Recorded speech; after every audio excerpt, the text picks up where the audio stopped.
Sprievodca pretrhávaním ovocia, ako sú jablká, hrušky a slivky. Vitajte na predstavení, ako pretrhávať ovocie. V tomto sprievodcovi sa naučíte, prečo to robíme a ako to robíme. To, čo tu uvidíte, je len príručka. Vždy počúvajte a nasledujte inštrukcie vášho supervízora.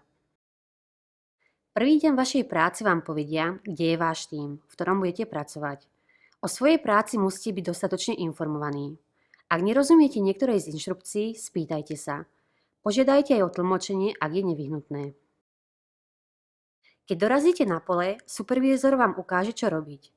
Pozerajte a počúvajte pozorne, je toho veľa, čo sa treba naučiť. Supervízori sú si vedomí toho, že noví pracovníci si nezapamätajú všetko na prvýkrát. Snažte sa robiť najlepšie, ako viete, a vždy sa pýtajte, ak niečomu nerozumiete. Bezpečnosť a ochrana zdravia pri práci. Farmy môžu byť nebezpečnými miestami. Vaša farma má postup bezpečnosti a ochrany zdravia pri práci, ktorý si musíte prečítať. Vyhýbajte sa traktorom a strojom. Nikdy nepredpokladajte, že vás vodič vidí. Niektoré vozidlá ako vysokozdvižné vozíky sa pohybujú rýchlo vo všetkých smeroch. Ovocie, ktoré pretrhávate, sa vždy sprejuje. Vždy si umývajte ruky po pretrhávaní a pred jedením, pitím alebo fajčením. Jedenie, pitie a fajčenie sú dovolené len cez vyhradené prestávky. Vždy si zoberte všetky svoje smeti zo sepou.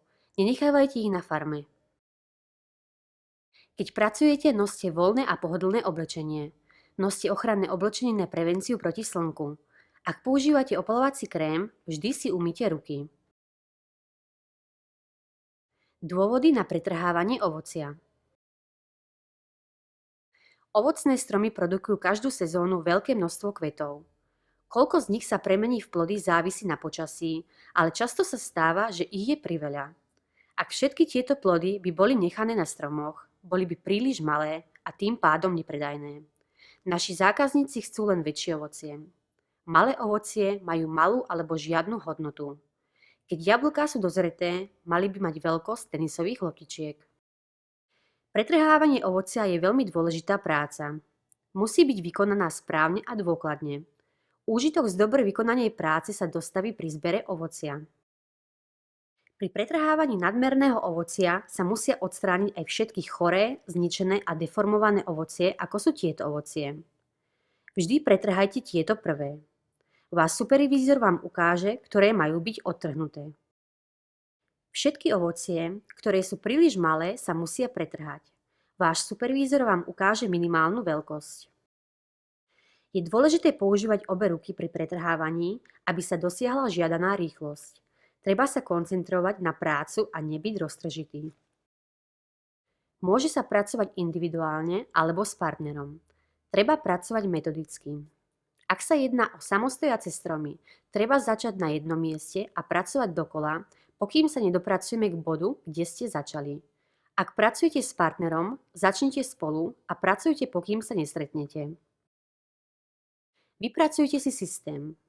Postupujte z vrchu každého konára, začnite s najvyššími konármi, potom nižšie konáre, predtým ako sa posunete na ďalšie miesto. Nezabúdajte na vrchy stromov. Ak ich nemôžete dosiahnuť, použite rebrík. Veľkou pomocou je mať vyššiu osobu v každej dvojici. Vždy skontrolujte, či ste rebrík umiestnili bezpečne na strmých terénoch.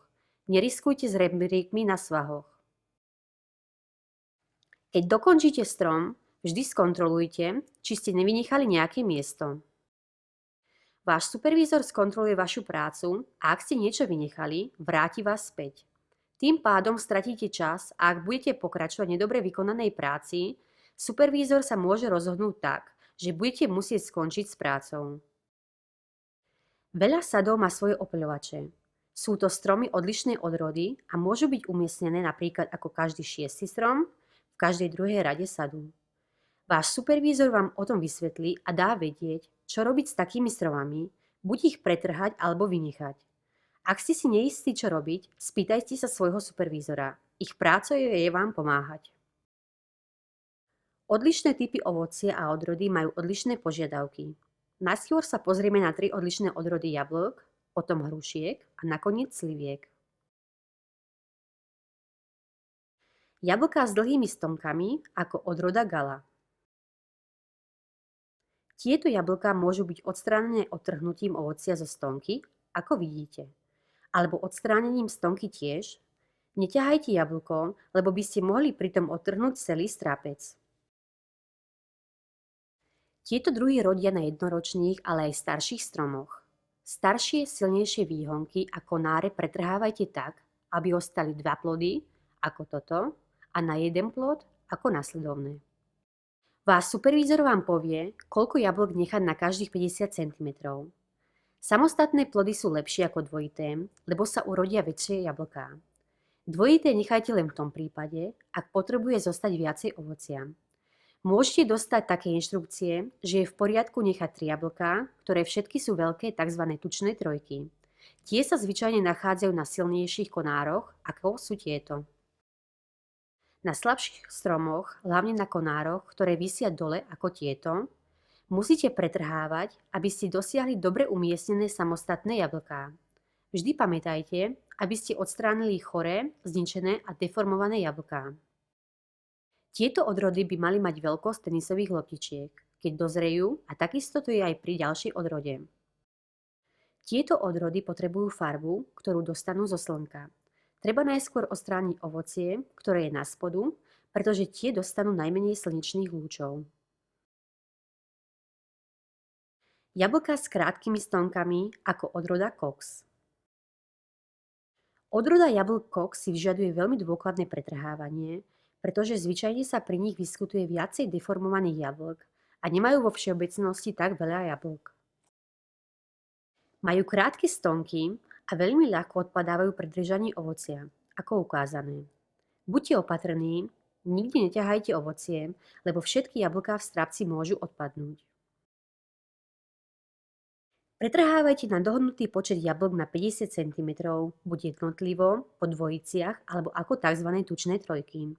Tam, kde je veľa strapcov, nechávajte samostatné jablká, inak nechávajte 2 a 3 len vtedy, ak sú jablká veľké a blízko nich je len malé množstvo ovocia. Odroda Cox potrebuje farmu, ktorá sa dostane zo svetla. Treba odstrániť ovocie, ktoré je na spode prvé, lebo tie dostanú najmenej svetla. Odroda bramly a iné jablká na varenie. Tieto odrody produkujú obrovské jablká na varenie. Stromy sú silnejšie a unesú veľa ovocia. Zrelé jablko je zelené, takže svetlo je menej potrebné. Bramly majú veľmi krátku stonku, takže jablká sa zvyknú dotýkať jeden druhého. Ovocie sa odstraňuje odtrhnutím, ale nemôže sa zabúdať pridržať okolité ovocie, ako znázornené. Neťahajte ovocie. Vždy si dajte za cieľ ponechať najväčšie ovocie, pokým tieto nie sú deformované, ako vidíte. Najväčšie ovocie v strapci je tzv. Kráľ jablok. Niekedy avšak je deformované, ako vidíte, a musí byť odstránené. Na silnejších konároch pretrhávajte na dvojice. Jablká narastú väčšie, takže jablká jedno vedľa druhého potrebujú priestor okolo 15 cm, ako môžete vidieť. Niektoré jablká budú menšie, hlavne na slabších stromoch, a tieto musia byť pretrhané na jednotlivo. Hrušky. Hrušky sa zvyčajne pretrhávajú neskôr ako jablká a často vyžadujú odstránenie nekvalitného plodu, takisto ako odstránenie nadmerného počtu. Hrušky sa odstraňujú pridržaním stonky a odtrhnutím švihnutím, ako vidíte.